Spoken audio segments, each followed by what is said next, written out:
திமுக அரசு என்ன பண்ணாங்க அப்படின்னா உளவுத்துறை மூலமாக ஒரு சர்வே எடுக்கிறாங்க. அந்த சர்வே முடிவிலும் விஜய்க்கு வந்து ஒரு பெரிய வாக்கு வங்கி இருக்குங்கிறது அவங்களுக்கு தெரிஞ்சிருச்சு. அப்போ இந்த தேர்தல் என்பது நிச்சயமா தாவேகா வெர்சஸ் திமுக தான். எல்லாருக்கும் உள்ள சந்தேகம் என்னன்னா இவர் பிஜேபியோட போயிடுவாரு. ஆனா நீங்க யோசிச்சு பாருங்க, ஒரு கட்சி தொடங்கி இவன் தாண்டா என்னுடைய கொள்கை எதிரி அப்படின்னு ஒருத்தனை முன்னிலைப்படுத்திட்டு அவன் தோல்ல கை போட்டுட்டு போயிட முடியுமா? இந்த மக்கள் அவ்வளவு சாதாரணமா விட்டுருவாங்களா? தாவேகா அதிமுக கூட்டணிக்கு வந்தால் அவங்களுக்கு வந்து ஒரு மிகப்பெரிய பலம். சொல்லப்போனால் 234 தொகுதியில் கிட்டத்தட்ட ஒரு 180க்கும் மேற்பட்ட இடங்களில் அதிமுக தாவேகா கூட்டணி வெற்றி அடைவதற்கு வாய்ப்பெல்லாம் இருக்கு. இது வந்து விஜய்க்கும் தெரியும், எடப்பாடிக்கும் தெரியும். அதிமுக கூட்டணிக்கு விஜய் ஆதரவு கொடுக்கறதா வச்சுக்கோமே, ஒரு 3 வருஷம் 4 வருஷம் மாதிரி கொடுத்துட்டு திடீர்னு வந்து இவர் அந்த ஆதரவை வாபஸ் வாங்குவார். என்னன்னு கேட்டால் இல்ல இவங்க ஊழல் கட்சின்னு தான் ஆட்சி நடத்துறாங்கன்னு தான் இவங்களுக்கு ஆதரவு கொடுத்தா இவனுங்களும் ஊழல் பண்றானுங்க, ஆட்சி கலைப்புக்கு வித்திட்டு அதுக்கப்புறம் ஒரு தேர்தலை வர வைத்து அதுல அவங்க வந்து ஜெயிச்சு 2030க்கு முன்பு ஒரு தேர்தல் வந்து அதில் வெற்றி பெறுவதற்கு வாய்ப்பு. விஜய் அவர்களுக்கு வந்து எந்த அனுபவமே இல்லாம முதலமைச்சரா வந்து உட்கார்றாரே. ஸ்டாலினுக்கு அதிக அனுபவம் இருக்கா, துரைமுருகனுக்கு அதிக அனுபவம் இருக்கா? ஆமா, முதலமைச்சர் நாற்காலியில் யார் உட்கார்ந்துருக்கா? ஸ்டாலின் உட்காந்துருக்காரு. எந்த அடிப்படையில் உட்காந்துருக்காரு அவர்? இப்போ ஏன் நம்ம அனுபவத்தை பற்றி பேச மாட்டேன்றோம்? விஜயை பற்றி பேசும்போது மட்டும் எதுக்கு அனுபவத்தை நம்ம பேசுகிறோம்?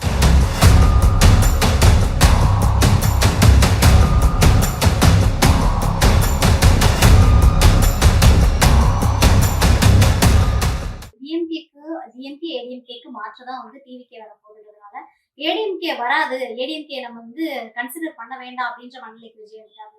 இல்லை, நிச்சயமாக. ஏன்னா அவரே சொன்ன மாதிரி 2026 தேர்தலில் போட்டிங்கிறது தாவேகா வெர்சஸ் திமுக தான். அதில் எந்த மாற்றமே இல்லை. அதை விஜய் சொல்லும்போது நமக்கெல்லாம் என்ன தோணுச்சு அப்படின்னா, அவர் வந்து பார்த்திங்கன்னா ஒரு அதீத நம்பிக்கையில் தன்னை வந்து பார்த்திங்கன்னா ஒரு பிரதான எதிரியாக வச்சுக்கிட்டு இந்த மாதிரி பேசுகிறாரு. ஆனால் உண்மையில் பார்த்திங்கன்னா இவருக்கு வெற்றியெல்லாம் கிடைக்காது அப்படிலாம் நாம் நினைப்பதற்கு வாய்ப்பு இருக்குது. ஆனால் உண்மை என்னன்னா, களத்தில் நீங்கள் போய் பார்த்தீங்க அப்படின்னா விஜய்க்கு வந்து எந்த அளவுக்கு மக்கள் செல்வாக்கு இருக்குது அப்படிங்கிறத நம்ம உணர முடியும். ஒரு வீட்டில் 4 பேர் அப்படின்னா அதில் 2 பேர் நிச்சயமாக தாவேகாவுக்கு வாக்களிக்க தயாராக இருப்பவர்களை நம்ம பார்க்க முடியும். அது மட்டும் இல்லை, இப்போ திமுக அரசு என்ன பண்ணாங்க அப்படின்னா உளவுத்துறை மூலமாக ஒரு சர்வே எடுக்கிறாங்க. அந்த சர்வே முடிவிலும் அந்த உளவுத்துறை கொடுத்த ரிப்போர்ட்டினுடைய அடிப்படையிலும் விஜய்க்கு வந்து ஒரு பெரிய வாக்கு வங்கி இருக்குங்கிறது அவங்களுக்கு தெரிஞ்சிருச்சு. அதுக்கப்புறம் பல ஊடக நிறுவனங்கள் அவங்க சர்வே எடுக்கிறாங்க. அதுலேயும் பார்த்தீங்கன்னா விஜய்க்கு வந்து வாக்கு வங்கி 25, 27, 28, 30 அப்படின்னு பார்த்தீங்கன்னா ஒரு ஆச்சரியத்தக்க ரிசல்ட் கிடச்சிக்கிட்டே இருக்குது. அப்போ இந்த தேர்தல் என்பது நிச்சயமாக தாவேகா வெர்சஸ் திமுக தான். அதுக்கடுத்து ஒரு கேள்வி இருக்கும், என்னப்பா அது இவர் நேற்று ஆரம்பித்த கட்சி அதிமுக பார்த்தீங்கன்னா கிட்டத்தட்ட 40 வருஷமாக இருக்கிற கட்சி, அந்த கட்சி இதில் ஒரு முக்கியமான ரோல் ப்ளே பண்ணலையா அப்படின்னு ஒரு கேள்வி இருக்கும். இந்த தேர்தலை பொறுத்தவரை அதிமுகவுக்கு பெரிய ரோல் இல்லை, இதுதான் உண்மை.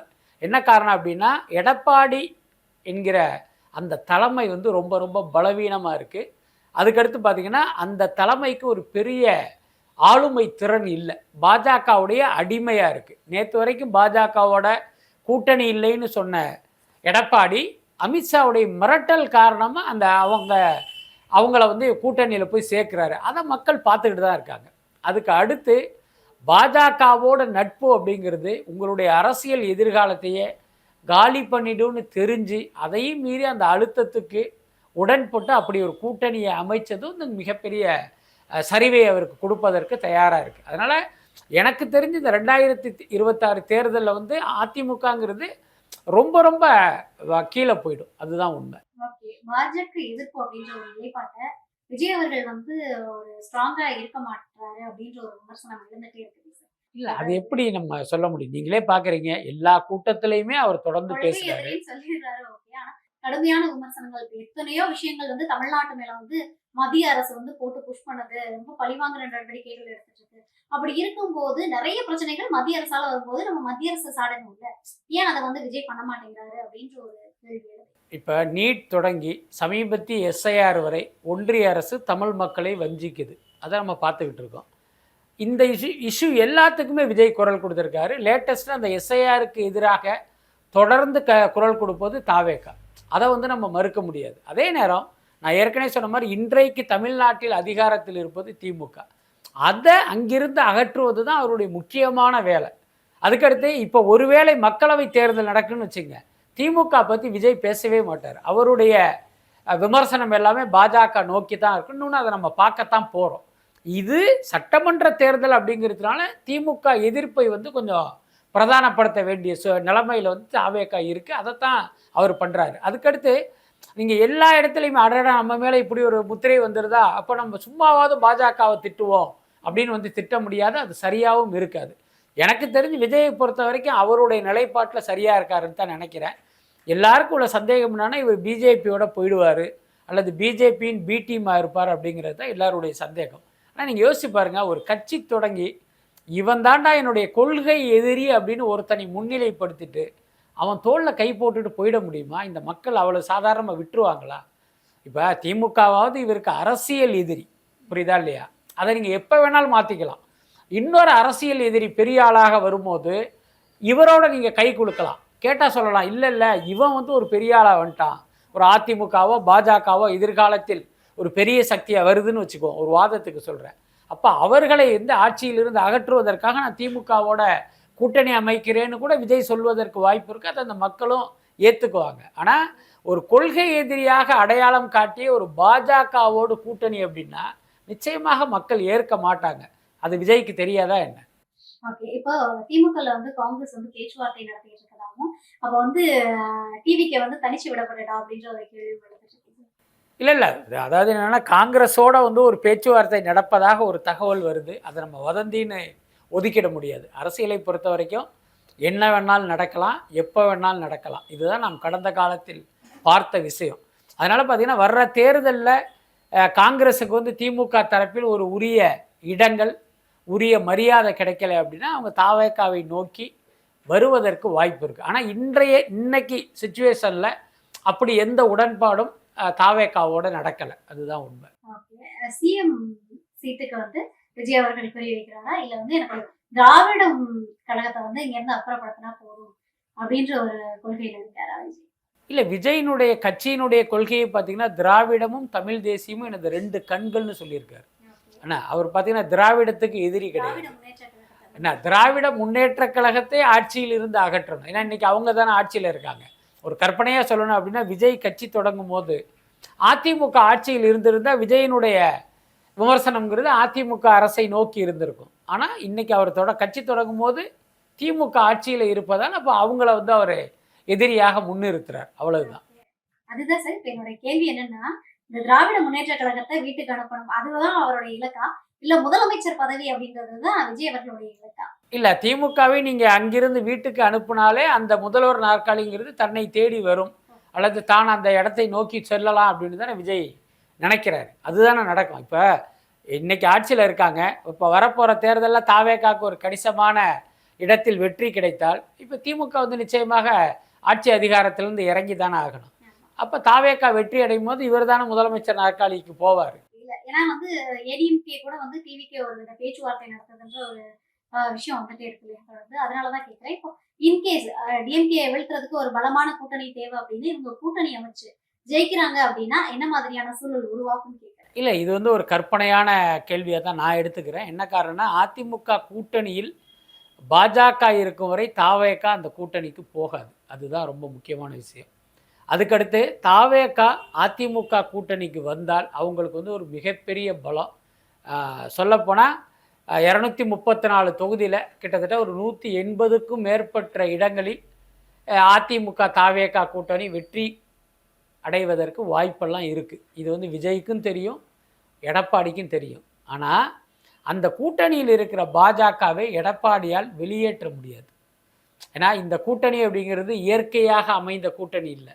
அமித்ஷா கூப்பிட்டு எடப்பாடியை மிரட்டி நாங்கள் உங்கள் கூட்டணியில் இருந்தே தீர்வோம், வாயை மூடிக்கிட்டுருன்னு சொல்லி அனுப்பி அப்படி உருவான கூட்டணி. அதனால் திமுகவை வீழ்த்துவதற்காக நாம் ஒதுங்கி நிற்போம், தாவேக்காவும் அதிமுகவும் சேர்ந்து தேர்தலை சந்தித்து திமுகவை விரட்டட்டும் அப்படின்னு பாஜகவும் நினைக்காது, பாஜகவை வெளியேற்றிட்டு நம்ம தாவேக்காவோட கூட்டணி அமைப்போம் அப்படின்னு எடப்பாடியும் நினைக்க மாட்டார். அதுக்கு வாய்ப்பு இல்லை. அதனால் தேர்தலில் இந்த ரெண்டு கட்சிகள் கூட்டணிங்கிறது சாத்தியமே இல்லை. ஆனால் ஒன்று நடப்பதற்கு வாய்ப்பு இருக்குது. என்னென்னா, நான் ஏற்கனவே பல பேட்டியில் சொல்லியிருக்கேன், இப்போ வரப்போகிற தேர்தலில் அதிமுக திமுக ரெண்டுமே ஒரு கணிசமான இடங்களில் ஜெயிச்சு இப்போ ரெண்டு பேருமே ஆட்சி அமைப்பதற்கு ஒரு குறிப்பிட்ட எண்ணிக்கையிலான சீட்டு தேவைப்படுது. அது தாவேகா கையில் இருக்குது. அப்போ தாவேகா யாரை ஆதரிக்கிறாங்களோ அவங்க தான் ஆட்சி அமைக்க முடியும்னு ஒரு சூழல் வரும்போது இப்போ தாவேகா யாரை ஆதரிக்கும்? திமுகவையா, பாஜக இருக்கிற அதிமுகவையா அப்படின்னு ஒரு நிலை வரும்போது அன்னைக்கு தாவேகா அதிமுக கூட்டணிக்கு ஆதரவு தெரிவிப்பதற்கு வாய்ப்பு இருக்குது. அவங்க போடுற கண்டிஷன் நிபந்தனைகள்லாம் வேற விஷயம். அன்னைக்கு அவங்க திமுகவுக்கு ஆதரவு கொடுக்க மாட்டாங்க. என்ன காரணம்? திமுகவை எதிர்த்து அரசியல் பண்ணி பிரச்சாரம் செய்து தான் இந்த சீட்டில் ஜெயிச்சிருக்காங்க. அதை ஜெயிச்சுட்டு இப்போ அவங்களுக்கே போய் ஆதரவு கொடுத்தா தாவேகாவுக்கு ஓட்டளித்த மக்களையே அவமானப்படுத்துகிற மாதிரி ஆகிடும். அப்போ அப்படி செய்யாமல் திமுக என்கிற ஊழல் கட்சியை நம்ம ஆட்சி அதிகாரத்திலிருந்து அகற்றுவதற்காக, அந்த ஊழல் கட்சி மீண்டும் ஆட்சி அமைக்காமல் தடுப்பதற்காக இந்த கூட்டணியை நான் ஆதரிக்கிறேன் அப்படின்னு ஒரு லாஜிக்காக ஒரு பாயிண்ட்டை எடுத்து வச்சு இவர்களை ஆதரிக்கலாம். அது வேணால் நடக்குமே தவிர தேர்தலுக்கு முன்பு அந்த கூட்டணியோடு இவர் போகமாட்டார். அதை நான் 100% உறுதியாக சொல்கிறேன். அப்படி ஒரு இக்கட்டான சிச்சுவேஷன்ல போறதுக்கு வாய்ப்பு இருக்குன்னு சொல்றீங்க இல்லையா? அப்போ அதிமுக ஊழல் பண்ண கட்சின்றது தெரியாதா? அதாவது பார்த்தீங்கன்னா இன்னைக்கு என்ன பிரச்சனை அப்படின்னா திமுக என்கிற ஊழல் கட்சி ஆட்சியிலிருந்து அகற்றுவது, அதுதான் இஷ்யூ. அதிமுக ஊழல் பண்ணலைன்னா கடந்த காலத்தில் ஊழல் பண்ணும்போது இவர் கட்சியே ஆரம்பிக்கலை. அதுக்கடுத்து பார்த்தீங்கன்னா அதுக்கு பின்னால் ஒரு ஸ்ட்ராட்டஜியும் இருக்குது. அதிமுக கூட்டணிக்கு விஜய் ஆதரவு கொடுக்குறதா வச்சுக்கோமே, ஒரு 3 வருஷம் 4 வருஷம் மாதிரி கொடுத்துட்டு திடீர்னு இவர் அந்த ஆதரவை வாபஸ் வாங்குவார். என்னன்னு கேட்டால், இல்லை இவங்க ஊழல் கட்சின்னு தான் ஆட்சி இப்போ நடத்துகிறாங்கன்னு தான் இவங்களுக்கு ஆதரவு கொடுத்தா இவனுங்களும் ஊழல் பண்ணுறானுங்க என்ன, அப்போ நாங்கள் ஆதரவு கொடுக்க மாட்டோம்னு சொல்லி ஒரு ஆட்சி கலைப்புக்கு வித்திட்டு அதுக்கப்புறம் ஒரு தேர்தலை வர வைத்து அதில் அவங்க ஜெயிச்சு 2030க்கு முன்பு ஒரு தேர்தல் அதில் வெற்றி பெறுவதற்கும் வாய்ப்பு இருக்குது. இதெல்லாம் நம்ம யூகம் தான். காஞ்சிபுரத்துல நடந்த விழாவில் பவள விழா பாப்பான ஒரு விஷயம் சொல்லியிருந்தாரு. அது உதயநிதியை தான் பெறுகிறாருன்னு எடுத்துக்கலாம். இல்லை, அப்படி சொல்ல முடியாது. அவர் பவள விழா பாப்பாங்கிறது திமுகவை குறிக்கிற வார்த்தை தான் அது. அதே நேரம் பார்த்தீங்கன்னா இந்த பாப்பா அப்படின்னு சொல்கிறாரு அப்படின்னா அது ஒரு மனிதரை மட்டும்தான் குறிக்கும், ஒரு கட்சியை குறிக்காது. பட் விஜய்க்கு பார்த்தீங்கன்னா அந்த புரிதலோடு அவர் அந்த வார்த்தையை பயன்படுத்தலைன்னு நினைக்கிறேன். அவர் திமுகவை தான் சொல்கிறாரு. அதையும் மீறி ரொம்ப நுணுக்கமாக இல்லை இவர் யாரோ ஒருத்தர் சொல்கிறாருப்பா அப்படின்னா அது ஸ்டாலினை சொல்வதாகத்தான் நம்ம அர்த்தப்படுத்திக்க முடியும். என்ன காரணம்? உதயநிதி ஸ்டாலின்கிற ஒரு சமீபத்தில் அரசியலுக்கு வந்த ஒருத்தர். அவர் இன்னும் பவள விழாவெல்லாம் பார்க்கலை. அதனால் அவரை அந்த சொல்ல முடியாது. ஓரளவு உதயநிதி அவர்கள் கட்சியிலே இருந்தாங்க. அதுக்கப்புறமா பாத்தீங்கன்னா சேப்பாக்கத்துல இருந்து ஜெயிச்சாங்க. ஓரளவுக்கு அதாவது அரசியல் அனுபவம் அப்படின்றது இருக்கு. விஜய் அவர்களுக்கு எந்த அனுபவமே இல்லாம முதலமைச்சரா உட்கார்றாரே அப்படின்ற ஒரு விமர்சனம் தொடர்ந்து எழுறதே மக்கள் கிட்ட ஒரு விதமான தயக்கத்தை ஏற்படுத்துதுன்னு பாக்கலாம். இல்லை, அப்படியெல்லாம் சொல்ல முடியாது. நீங்கள் அரசியலில் ஒரு பதவிக்கு வருவதற்கு அனுபவம் மட்டுமே போதுமானது அல்ல. இப்போ உதாரணத்துக்கு திமுகவை எடுத்துக்குவோம். ஸ்டாலினுக்கு அதிக அனுபவம் இருக்கா, துரைமுருகனுக்கு அதிக அனுபவம் இருக்கா? ஆமாம், முதலமைச்சர் நாற்காலியில் யார் உட்காந்துருக்கா? ஸ்டாலின் உட்காந்துருக்காரு. எந்த அடிப்படையில் உட்காந்துருக்காரு? அவர் திமுக தலைவருடைய மகன்கிற அடிப்படையில் அவர் உட்காந்துருக்காரு. அதுக்கடுத்து பார்த்திங்கன்னா உதயநிதி ஸ்டாலின் இன்றைக்கி துணை முதல்வராக இருக்கார். நியாயமாக துணை முதல்வர் பதவி யாருக்கு கொடுக்கணும்? ஏன்னா திமுகவில் எத்தனையோ அனுபவம் உள்ள அமைச்சர்கள்லாம் இருக்கும்போது அவருக்கு கொடுக்காம ஏன் இவங்களுக்கு கொடுத்தாங்க? அப்போ இவர் முதல்வருடைய மகன். எதிர்காலத்தில் பார்த்திங்கன்னா இவரை முதல்வர் வேட்பாளராக முன்னிறுத்தணுங்கிறதுனால அவரை அப்படி ப்ரொஜெக்ட் பண்ணி அந்த துணை முதல்வர் வாய்ப்பு கொடுத்துருக்காங்க. இப்போ ஏன் நம்ம அனுபவத்தை பற்றி பேச மாட்டேன்றோம்? விஜயை பற்றி பேசும்போது மட்டும் எதுக்கு அனுபவத்தை நம்ம பேசுகிறோம்? ஸோ இங்கே அனுபவம் மட்டுமே முக்கியம் இல்லை, மக்கள் ஆதரவு, மக்கள் செல்வாக்கு, அதுதான் ரொம்ப முக்கியமானது. இப்போ ஒன்றும் இல்லை, வரப்போகிற 2026 தேர்தலில் விஜய் ஒரு தொகுதியில் போட்டிடுறாரு. அந்த தொகுதியில் அரசியல் அனுபவம் வாய்ந்த ஒரு வைகோவையோ துரைமுருகனையோ நிறுத்தினா யார் ஜெயிப்பா? நிச்சயமாக விஜய் தான் ஜெயிக்க போகிறாரு. மக்களே பார்த்தா இவர்களுடைய அனுபவத்தை விட இவருடைய செல்வாக்கு தான் முக்கியம்னு தானே தேர்ந்தெடுப்பாங்க. அதனால் அது ஒரு பெரிய விஷயம் இல்லை. இன்னொன்று, அரசியலுக்கு வரும்போதே எல்லாருமே ஒரு பெரிய அனுபவத்தோடு வரணும்னு அவசியம் இல்லை. இங்கே தான் மெல்ல மெல்ல கற்றுக்க முடியும். இப்போ உதாரணத்துக்கு விஜய் அரசியலுக்கு பல்வேறு ஊர்களுக்கு சுற்றுப்பயணம் போனார். 3 நிமிஷம் 4 நிமிஷம் 5 நிமிஷம் இவ்வளோ தான் அவர் பேசிய அதிகபட்ச டியூரேஷன். ஆனால் காஞ்சிபுரத்தில் பார்த்தீங்கன்னா கிட்டத்தட்ட அரை மணி நேரம் பேசியிருக்காரு. எப்படி? அது மெல்ல மெல்ல அவர் அரசியல் பழகுறாரு. அதனால அது ஒரு பெரிய விஷயம் இல்லை. என்னன்னா இப்போ விஜய் ஏன் அரசியலுக்கு வரக்கூடாதுன்னு பொதுவாகவே மக்கள் கிட்ட இருக்கக்கூடிய ஏன் வரக்கூடாது அப்படின்னு கேட்டா அவருக்கு என்ன தெரியும், அனுபவம் இல்ல. இந்த ஒரு வார்த்தையை மட்டும்தான் எல்லா மக்களாலையுமே சொல்ல முடியுது. வேற எந்த காரணங்களும் சொல்ல முடியல இல்லையா? அதாவது ஸ்டாலின் அரசியலுக்கு வந்து சென்னையின் மேயராக இருந்தார், அமைச்சராக இருந்தார், துணை முதலமைச்சராக இருந்தார். அந்த கட்டத்திலும் கூட ஸ்டாலினுக்கு பல விஷயங்கள் தெரியாது. நீங்கள் கூகுளில் போய் பார்த்தீங்கன்னா அது நிறைய காணொளிகள் இதற்கு ஆதாரங்களாக சாட்சிகளாக இருக்குது. என்ன அதுக்கப்புறம் தான் மெல்ல மெல்ல அவங்க கற்றுக்கிட்டு இன்றைக்கி தமிழ்நாட்டின் முதலமைச்சராக இருக்கார், திராவிட மாடல் ஆட்சியினுடைய முகமாக இருக்கார். அதனால் விஜய் வந்து இன்றைக்கி வந்திருக்காரு, எதுவுமே தெரியாது தான், அதில் மாற்றமே இல்லை. அவர் நடிகராக இருக்கும்போது சினிமா மட்டும்தான் அவருக்கு தெரியும். ஆனால் இன்றைக்கி பார்த்தீங்கன்னா அரசியல் ரீதியாக பல்வேறு விஷயங்களை பேசுகிறார்ல, அதனால் அனுபவம் அவரை வந்து மேலும் அடுத்த இடத்துக்கு கொண்டு போகும். அப்படி தான் எடுத்துக்கணும். காஞ்சிபுரத்துல வந்து ஒரு வாக்குறுதிகள் கொடுத்திருக்காரு. கிட்டத்தட்ட 12 வாக்குறுதிகள் கொடுத்திருக்காரு. இது எல்லாமே நீங்க எப்படி பாக்குறீங்க? ஒரு தேர்தல் வாக்குறுதியா பாக்குறீங்களா? இல்லை, பொதுவாகவே நம்ம நாட்டில் தேர்தல் வாக்குறுதி என்பது மக்களை ஏமாற்றி அவர்களுடைய வாக்குகளை வாங்குவதற்கான ஒரு கருவியாக, ஒரு அஸ்திரமாகத்தான் இங்கே வந்து பயன்படுத்தப்படுது. அதுதான் உண்மை. அது திமுகவாக இருக்கட்டும், அதிமுகவாக இருக்கட்டும், பாஜகவாக இருக்கட்டும், எந்த கட்சியாக இருந்தாலும் அவங்களுடைய தேர்தல் வாக்குறுதியெல்லாம் எடுத்து பார்த்திங்கன்னா பல வாக்குறுதிகள் நடைமுறையில் சாத்தியமற்றதாக தான் இருக்கும். ஏன்னா வேணும்னு தான் அவங்க அப்படி ஒரு வாக்குறுதிகளையே கொண்டு வருவாங்க. இன்றைக்கும் பார்த்திங்கன்னா திமுகவுடைய தேர்தல் வாக்குறுதியில் கிட்டத்தட்ட 500 வாக்குறுதிக்கு மேலே நிறைவேற்றலைன்னு இன்றைக்கி ஒரு விமர்சனம் வைக்கிறாங்கல்ல. என்ன காரணம் அப்படின்னா அது எதுவுமே நிறைவேற்றுவதற்கான சாத்தியமில்லாத வாக்குறுதிகள். 5 வருஷம் ஆட்சி நடந்த பிறகும் கூட அதை அவங்களால நிறைவேற்ற முடியாமல் போனதற்கு காரணம் என்னென்னா அதுக்கு நிறைய நடைமுறை சிக்கல்லாம் இருக்குது. அது அவங்களுக்கும் தெரியும். தொடர்ந்து திமுக சொல்லிட்டு இருக்கு சார், நாங்கள் 95% வாக்குறுதிகளை வந்து நிறைவேற்றிட்டோம், நாங்கள் சொன்னதையும் செஞ்சோம், செல்லாததையும் செஞ்சிருக்கோம் அப்படின்னு சொல்லிட்டு தொடர்ந்து சொல்லிட்டே வராங்க. கண்டிப்பாக திமுக வந்து எல்லா மேடைகளிலும் இப்படி ஒரு வார்த்தையை பயன்படுத்துவாங்க. அதுக்கப்புறம் அவர்களுடைய தேர்தல் வாக்குறுதியை நீங்கள் எடுத்து வச்சு போய் பார்த்தீங்கன்னா தெரியும். அது சொன்னதில் பார்த்தீங்கன்னா 95% வாக்குகளை இவங்க நிறைவேற்றலை அப்படிங்கிற உண்மை வந்து நமக்கு புரியும். இப்போ சின்ன உதாரணம் சொல்கிறேன். அமைச்சர் KN நேரு அவருடைய பேட்டிகள்லாம் நீங்கள் போய் பாருங்கள். இந்த மழைநீர் வடிகால் வேலைகள் 95% முடிஞ்சிருச்சு, 99% முடிஞ்சிருச்சு அப்படின்னு எனக்கு தெரிஞ்சு கிட்டத்தட்ட 4.5 வருஷமாக சொல்லிக்கிட்டு இருக்காரு.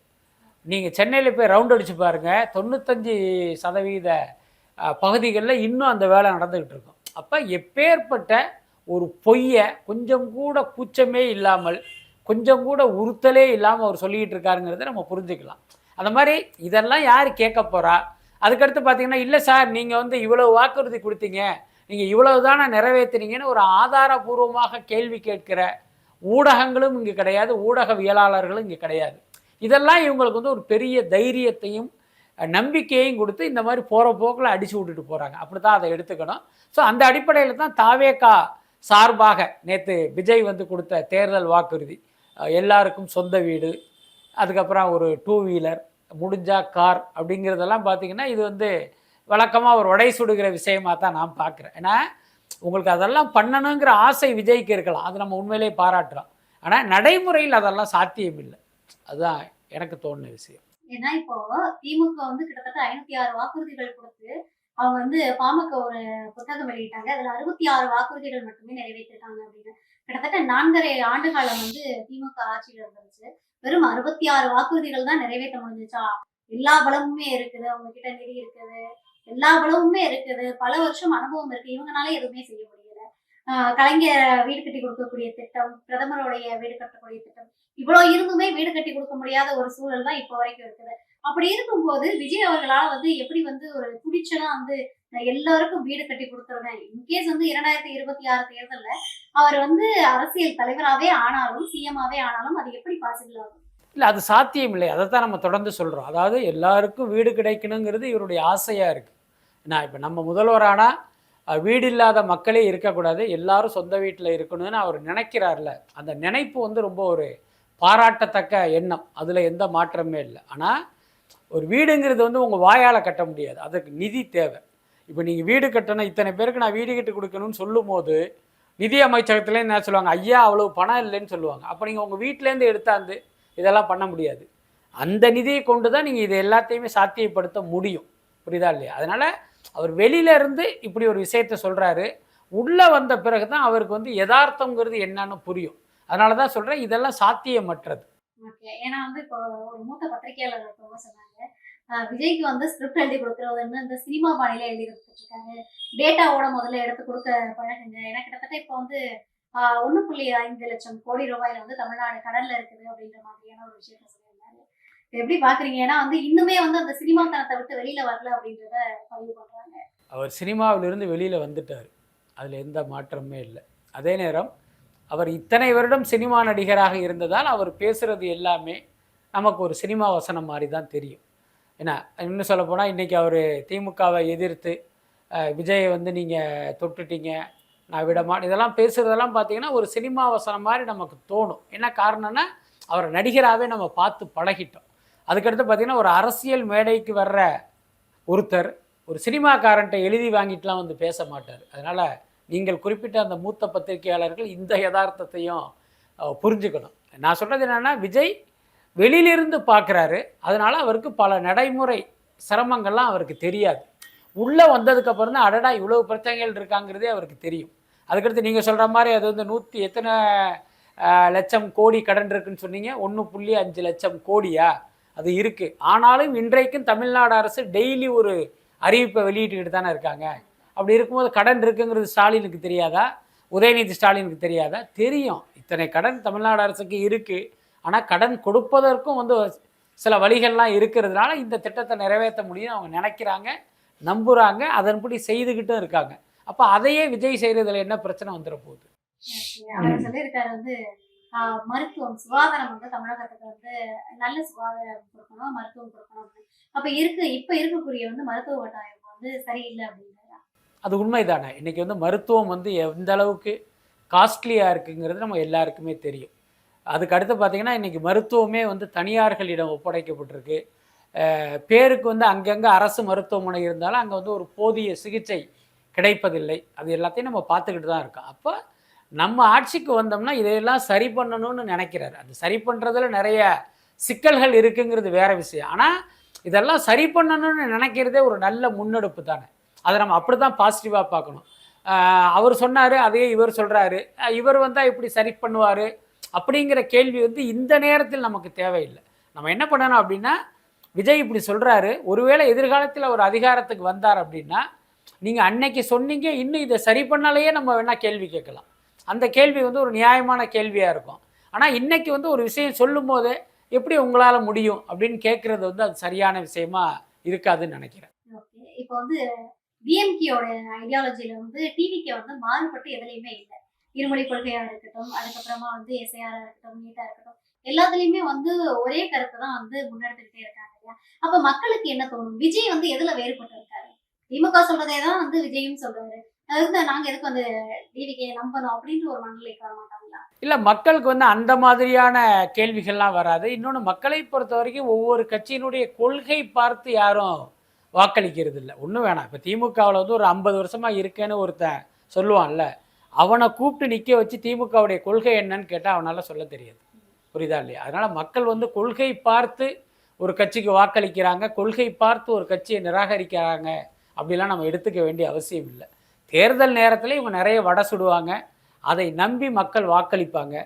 ஏன்னா அதே மக்கள் என்ன பண்ணுவாங்க, இவர் ஜெயிச்சு ஏமாத்துனதுக்கு பிறகு ஐயோ இவன் ஏமாத்திட்டான் அப்படின்ட்டு இன்னொரு கட்சிக்கு வாக்களிப்பாங்க. அப்புறம் அவன் ஏமாத்துனது தெரிஞ்சவொன்னே அடுத்த தேர்தலில் இவங்களுக்கு வாக்களிப்பாங்க. ஸோ இந்த விஷயந்தான் நடந்துக்கிட்டு இருக்கு. இப்போ விஜய் என்பவர் பார்த்திங்கன்னா இவர்களுக்கு ஒரு மாற்றாக தெரிகிறார். மக்கள் என்ன நினைப்பாங்க, அந்த தேர்தலில் அதிமுகவுக்கு போட்டோம், அவங்க ஒன்றும் பண்ணலை, இந்த தேர்தலில் திமுகவுக்கு போட்டோம், இவங்களும் ஒன்றும் பண்ணலை, அப்போ இந்த தடவை இவருக்கு போடுவோமே அப்படின்னு ஒரு முடிவுக்கு வருவாங்க. அவ்வளோதான். மற்றபடி விஜய் கட்சியினுடைய கொள்கை என்ன, இந்த கொள்கையை பார்த்து போடலாமா, இந்த கொள்கையும் அந்த கொள்கையும் ஒன்று தானே. ஸோ அந்த அளவுக்குலாம் மக்கள் வந்து ஒரு பெரிய தாட் ப்ராசஸ்க்கெல்லாம் போகிறது இல்லை. இப்போ வந்து விஜய் அவர்கள் வந்து அந்த 12 வாக்குறுதிகள் கொடுத்திருந்தாங்க. இதை வந்து இந்த விஷயம் ஆட் பண்ணியிருந்தா இன்னும் நல்லா இருந்திருக்கும். இது வந்து மக்களுக்கு தேவையான ஒன்று அப்படின்னு. அதாவது ஒன்று தெரிஞ்சுங்க, தேர்தல் வாக்குறுதி அப்படிங்கிறது நேற்று அவர் சொன்னதோடு முடிஞ்சு போகிறது இல்லை. தேர்தல் நேரத்தில் ஒரு மிகப்பெரிய கூட்டத்தில் தான் அந்த தேர்தல் வாக்குறுதியை அவங்க வந்து அறிவிப்பாங்க அல்லது வெளியிடுவாங்க. அதுக்கு முன்னாலேயெல்லாம் பார்த்தீங்கன்னா அப்படி ஜஸ்ட் லைக் தட்டுன்னு, இப்போ காஞ்சிபுரம் போகிறான், அந்த மக்களுக்கு ஏதாவது ஒரு மகிழ்ச்சியை கொடுக்கறதுக்கு ஒரு விஷயத்தை சொல்லுவோம், இங்கே யார் அதிகமாக இருக்கா, நெசவாளர்கள், ஓகே நெசவாளர்களுடைய வாழ்க்கைக்கு அப்படின்ட்டு ஏதாவது ஒன்று சொல்லி விட்டுட்டு வந்துடுவாங்க. அதே மாதிரி டெல்டா போகிறாங்கன்னு வச்சுக்கலாம், இங்கே யார் அதிகம் இருக்கா, விவசாயிகளா, ஓகே விவசாயிகளுக்கு ஏதாவது ஒன்று சொல்லி விட்டுட்டு வருவோம் அப்படித்தான் சொல்கிறாரே தவிர இதுதான் எங்களுடைய தேர்தல் வாக்குறுதி அப்படின்னு அவர் மொத்தத்தையும் சொல்லவே இல்லை. அப்படி ஒரு மேனிஃபெஸ்டோ வெளியிட்ட பிறகு வேணால் நம்ம அதை போஸ்ட்மார்ட்டம் பண்ணலாம். இதில் இதெல்லாம் சாத்தியம், இதெல்லாம் சாத்தியம் இல்லை, இதை சேர்த்துருக்கலாம், இதை நீக்கியிருக்கலாம் அப்படின்னு அன்னைக்கு நம்ம பேசினா கரெக்டாக இருக்கும். இதை பொறுத்த வரைக்கும் காஞ்சிபுரம் போகிறோம், அங்கே என்ன ஆறு இருக்குது, பாலாறா, சரி ஓகே பாலாறில் மண் அள்ளுறாங்க அப்படின்னு ஒரு விஷயத்த போகிற போக்கில் அவங்க அடிச்சு விடுவாங்க. அதனால் இந்த பேச்சை வச்சு நம்ம தாவேக்காவுடைய தேர்தல் வாக்குறுதிகளை வந்து அனலைஸ் பண்ண வேணாம்னு நினைக்கிறேன். அதாவது காஞ்சிபுரத்துல பார்த்தோம் அப்படின்னா விஜய் அவர்கள் வந்து அவங்களுடைய கொள்கை தலைவர்கள் இருந்து மாறிட்டு அண்ணா அவர்களை கிட்டத்தட்ட ஒரு 15 நிமிடம் பேசும்போதும் வந்து ஒவ்வொரு வார்த்தைகளுக்கும் இடையே வந்து அண்ணா அண்ணா அண்ணானே சொல்லி பேசினாங்க. இதை எப்படி பாக்குறீங்க? இல்லை ஆக்சுவலி பார்த்தீங்கன்னா அவர் வந்து அம்பேத்கரையும் காமராஜரையும் பெரியாரையும் கொள்கை தலைவராக முன்னிறுத்தினாலும் கடந்த சில பொதுக்கூட்டங்கள்ல எல்லாம் சுற்றுப்பயணத்திலாம் பார்த்தீங்கன்னா அண்ணாவையும் எம்ஜிஆரையும் மெல்ல வந்து அவர் முன்னிலைப்படுத்த ஆரம்பிச்சிட்டார். அதுக்கு என்ன காரணம் அப்படின்னா தனிப்பட்ட முறையில் எம்ஜிஆர் மீது இவருக்கு அபிமானம் இருப்பதற்கு வாய்ப்பு இருக்குது. ஆனால் அண்ணாவெல்லாம் விஜய்க்கு வந்து ஒரு பெரிய பரிச்சயமெல்லாம் இருக்காது, யாராவது சொல்ல கேட்டிருக்கலாம், அவ்வளவுதான். அதே நேரம் ஒரு யதார்த்தத்தை அவர் வந்து புரிஞ்சுக்கிட்டார். இன்னைக்கு எம்ஜிஆர் தொடங்கிய அண்ணாவின் பெயரை வைத்து எம்ஜிஆர் தொடங்கிய அதிமுக இன்னைக்கு பாஜகவினுடைய அடிமையாயிடுச்சு. எடப்பாடி வந்து ஒரு பலவீனமான தலைவர் ஆயிட்டாரு. இந்த போக்கு உண்மையான அதிமுக தொண்டர்களை கவலை அடைய வச்சிருக்கோம், வேதனை அடைய வச்சிருக்கோம். ஸோ அப்படிப்பட்டவர்களுடைய எண்ணிக்கை வந்து பெரிய அளவில் இருக்குது. அவர்களுடைய வாக்குகளையும் நம்ம பக்கம் திருப்பணும் அப்படிங்கிறது அவருடைய நோக்கமாக இருந்திருக்கும். அதுக்கடுத்து இந்த விழா நடப்பது காஞ்சிபுரம். இப்போ நீங்கள் காஞ்சிபுரத்துக்கு போய் அண்ணாவை பற்றி பேசாமல் எப்படி வர முடியும்? ஸோ இதன் காரணமாக அங்கே வந்து அண்ணாவை வந்து அவர் முன்னிலைப்படுத்தினதை தான் நான் நினைக்கிறேன். இவ்வளோ நேரம் நம்ம எக்ஸ்போஸ் நேயர்களுக்காக நிறைய விஷயங்கள் வந்து பகிர்ந்துருக்கீங்க சார். ரொம்ப நன்றி சார். ரொம்ப நன்றி.